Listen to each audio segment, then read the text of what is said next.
اعوذ باللہ من الشیطان الرجیم بسم اللہ الرحمن الرحیم۔ السلام علیکم ناظرین، میں ہوں رانا عمران اور آپ دیکھ رہے ہیں ہمارا YouTube channel history and story.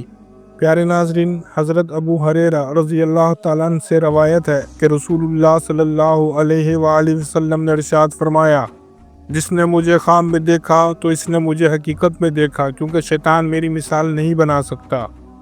اس حدیث کی صحت پر کوئی کلام نہیں ہو سکتا کیونکہ صحیح کی روایت ہے۔ نیز صحیح احادیث سے یہ بھی پتہ چلتا ہے کہ بعض صحابہ کرام نے نبی صلی اللہ علیہ وسلم کو خواب میں دیکھا۔ مسند احمد میں عبداللہ بن عباس رضی اللہ عنہ کے متعلق ذکر ملتا ہے، تو معلوم ہوا نبی صلی اللہ علیہ وسلم کو خواب میں دیکھا جا سکتا ہے، مگر یہ بات واضح رہے کہ آپ کو دیکھنے والا اصلی صورت پر دیکھتا ہو۔ جیسا کہ احادیث سے اشارہ ملتا ہے کہ شیطان میری صورت اختیار نہیں کر سکتا ہے۔ اس کا مطلب یہ ہوا کہ شیطان دوسری صورت اختیار کر کے انسان کو خواب کے ذریعے سے یہ تصور دے سکتا ہے کہ میں ہی نبی ہوں۔ ممکن ہے شیطان بزرگ کی شکل اختیار کر کے آئے، اس لیے خواب دیکھنے والے کو احادیث کے مطابق نبی صلی اللہ علیہ وسلم کا حلیہ مبارک صحیح سے معلوم ہونا چاہیے۔ خواب میں نبی کریم صلی اللہ علیہ وسلم کو دیکھنے کے بہت سی علامات اور تعبیرات ہیں۔ ناظرین، تعبیریں اور علامات بتانے سے پہلے آپ دوستوں سے گزارش ہے کہ چینل کو سبسکرائب کر دیں اور بیل آئیکن کو پریس کر دیں۔ تو چلیے ویڈیو شروع کرتے ہیں۔ اگر کوئی شخص خواب میں نبی کریم صلی اللہ علیہ وآلہ وسلم کو دیکھتا ہے تو یہ اس بات کی علامت ہے کہ وہ شخص ابدی سعادت اور جنت کے اعلیٰ درجات پر پہنچے گا۔ سبحان اللہ۔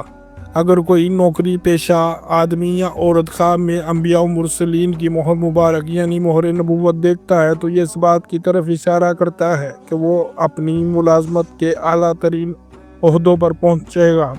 اس شخص یا عورت میں ضروری کاموں کو پوری طرح انجام دینے کی لگن اور مہارت پیدا ہو جائے گی۔ اگر کوئی پریشان حال شخص یا عورت خواب میں رسول اللہ کو دیکھتی ہے اور آپ صلی اللہ علیہ وآلہ وسلم کو مسکراتا ہوا دیکھتی ہے تو یہ اس بات کی علامت ہے کہ خواب دیکھنے والے یا والی کا مقام بلند ہو جائے گا اور آنے والے دور میں وہ شخص یا عورت بااثر اور طاقتور ہو جائیں گے۔ اگر کوئی شخص یا عورت خواب میں رسول اللہ کو غیر مہذب شکل میں دیکھتا ہے، یعنی احادیث مبارکہ میں ان کا جو حلیہ مبارک بیان ہوا ہے اس کے مطابق نہیں دیکھتا ہے، تو یہ اس بات کی واضح دلیل ہے کہ خواب دیکھنے والا شیطان کی راہ پر گامزن ہوگا اور حقیقی زندگی میں اللہ سے دوری اختیار کرے گا۔ اگر کوئی شخص یا عورت خواب میں رسول اللہ کو قید کی حالت میں دیکھتا ہے اور اگر اس سے ناحق قید کی سزا دی گئی ہے اور اس پر بہتان لگایا گیا ہو تو یہ اس بات پر دلالت کرتا ہے کہ اس قیدی عورت یا قیدی مرد کو بہت جلد رہا کر دیا جائے گا۔ سبحان اللہ۔ اگر کوئی شخص یا عورت پریشانی اور سختی کی حالت میں رسول اللہ کو دیکھتی ہے یا دیکھتا ہے تو خواب دیکھنے والے کے لیے خوشخبری ہے کہ اللہ تعالیٰ خواب دیکھنے والے پر اپنی رحمت نازل فرمائے گا اور ان کو سلامتی عطا کرے گا اور مستقبل قریب میں ان کے حالات غربت سے دولت میں بدل جائیں گے۔ ماشاءاللہ۔ اگر کوئی غیر شادی شدہ لڑکی جس کی عنقریب شادی ہونے والی ہو اور وہ خواب میں نبی کریم کی زیارت کرتی ہے تو یہ اس بات کی علامت ہے کہ اس کا ہونے والا شوہر نیک اور خدا کی رسی سے وابستہ ہوگا جو اس کی دیکھ بھال اور حفاظت کرے گا۔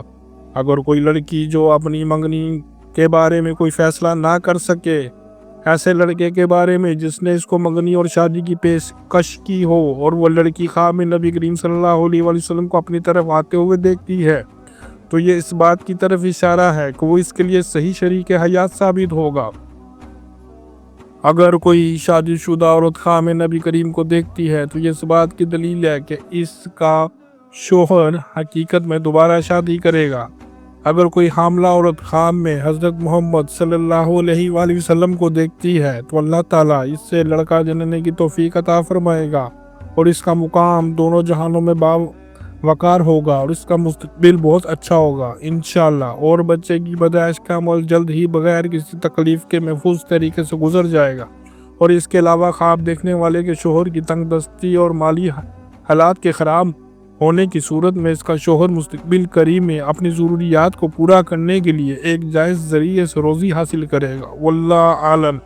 اس کے ساتھ ہی ہماری یہ ویڈیو یہیں پر اختتام پذیر ہوتی ہے۔ انشاءاللہ جلدی کسی دوسری اور دلچسپ ویڈیو میں آپ حضرات سے ملاقات ہوگی۔ ویڈیو کو لائک کر دیں اور چینل کو سبسکرائب کر دیں۔ اب رانا عمران ٹیم کو اجازت دیجیے۔ اللہ نگہبان۔